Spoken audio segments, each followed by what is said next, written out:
Good day, Africa.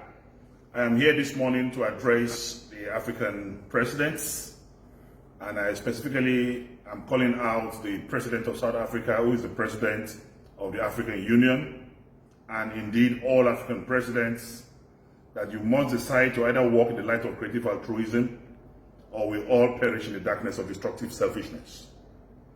African leaders must demonstrate that they care for Africa. They must also prove to us in this time that they have not been compromised by the Chinese. Our brothers and sisters have been molested, have been insulted, have been harassed, have been maimed in China. And we have not seen any African president coming out to holistically address or call out the president of China. We are not to be treated like animals. The present generation of Africans are not the same generation of Africans that were stolen and taken in slave trade so many decades and centuries ago. We will not allow this to continue. It is an opportunity for African presidents to rally around Africa at this time and defend Africans in China.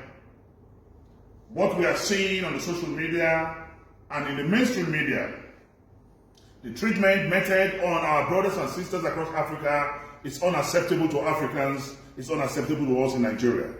We are using this opportunity to call on African presidents to quickly become born again and begin to take issues that concern Africans as seriously. You must practice what I call African diplomacy, African citizen diplomacy.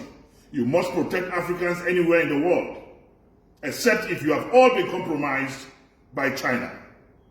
This is a call on all presidents of Africa, through the instrumentality of the African Union, to wake up from their slumber.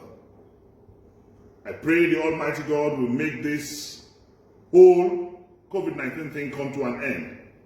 We are resorting to prayer, we are resorting to God, who is the supreme controller of the universe, and our belief is that He will rescue us. This day, I remember Mugabe, and I wish Nelson Mandela is still alive. Will he keep silent in the face of obvious obscurity? Will he keep quiet in times like this, in times of vicissitude and vacillation against Africans in China? African presidents, please wake up from your slumber. And I pray the Almighty God to bring this whole pandemic to an end. I also say we must please pray, and we must pray and pray. I use the opportunity to remember the song Martin Luther King sang in mid-60s during the Great March to Washington, D.C.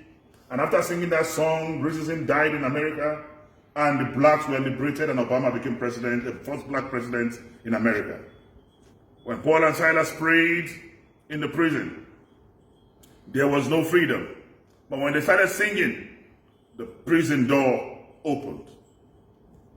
All strategies was employed when the battle for the wall of Jericho to come down. But when they sang, the wall of Jericho came down. There's efficacy and power in songs.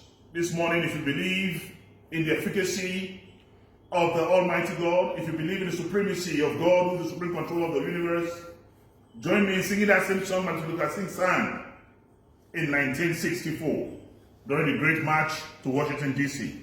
And I believe God will heal our land, coronavirus, COVID-19 will be defeated, and we will all be happy again. We shall overcome.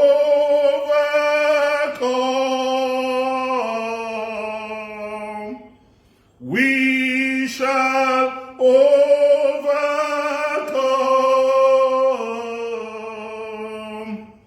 We shall overcome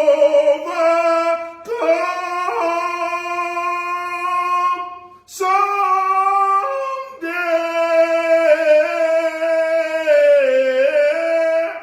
Deep in my heart, I do